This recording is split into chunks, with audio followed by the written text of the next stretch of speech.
Hoje temos uma sessão do Congresso Nacional, onde vamos apreciar um conjunto de matérias, sobretudo vetos presidenciais, que são importantes e que há uma grande expectativa por parte de brasileiros.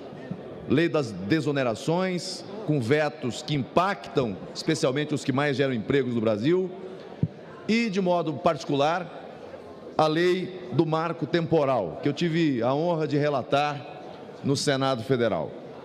E, nesse particular, senhor presidente, eu queria destacar que esse é um tema de muita importância para o Brasil do campo, para produtores rurais, mas também para as nossas populações indígenas.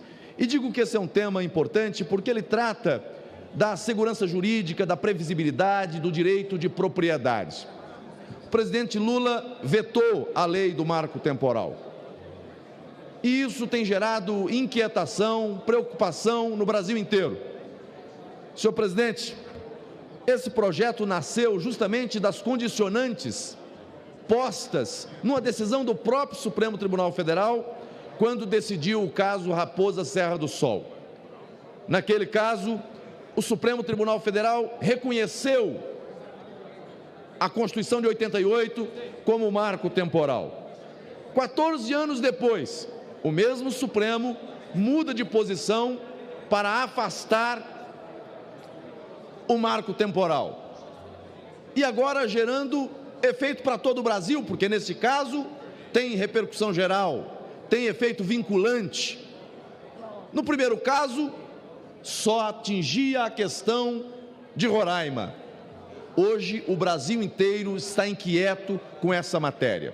Senhor presidente, hoje nós temos em torno de 119 milhões de hectares de áreas indígenas no Brasil.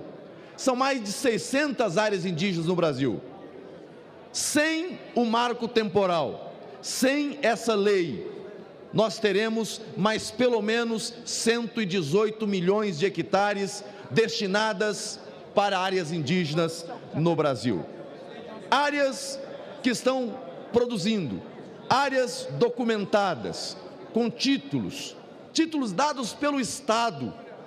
Brasileiros que confiaram no Estado, que receberam o título, estão nessas áreas há 50 anos, há 100 anos, e que de repente agora se vê numa situação em que o documento que o Estado brasileiro lhe entregou não vale mais nada.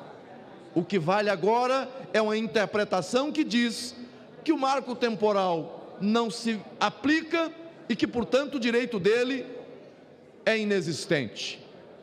Senhor presidente, nós não podemos conviver num país de tamanha insegurança jurídica. Nós não podemos viver num país que desrespeite a tradição, que desrespeite a tradição jurídica. E aqui digo, senhor presidente, porque moro num estado onde nós temos várias áreas indígenas e eu conheço essas populações. Não é de mais terra que a população indígena precisa. O que a população indígena precisa é de mais assistência, é de mais cuidado, é de mais proteção, é de mais oportunidade, é de mais liberdade. Porque tem terra, mas não pode produzir. Tem terra, mas não pode gerar o seu próprio alimento. Tem áreas que são áreas intocáveis. E aí, o governo federal, que diz proteger os índios, não leva para lá estradas, não leva para lá escolas, não leva para lá saúde, não leva para lá educação de qualidade. Essa é a realidade do Brasil. Então hoje nós teremos a oportunidade de enfrentar os vetos que o presidente Lula fez em relação à lei do marco temporal e devolver a esses brasileiros que estão produzindo. Agora veja, o setor produtivo no Brasil, ele conta hoje com em torno de 63 milhões de hectares. A área indígena, ela é quase o dobro. São 119 milhões de hectares para áreas indígenas do Brasil. Para uma população indígena que chega a 1.700.000 índios. Aliás, aqui um dado. No censo de 2010, o Brasil tinha 896 mil índios. Agora, o censo aponta para 1.700.000 índios. Alguém pode dizer uma procriação histórica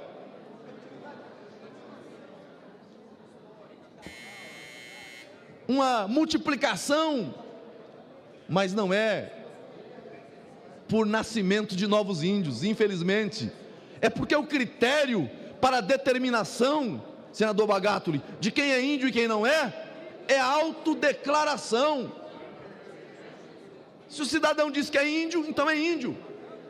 E aí você salta de 896 mil índios num censo, e no outro você tem quase 2 milhões de índios. E aí, senhor presidente, nós estamos diante desse impasse.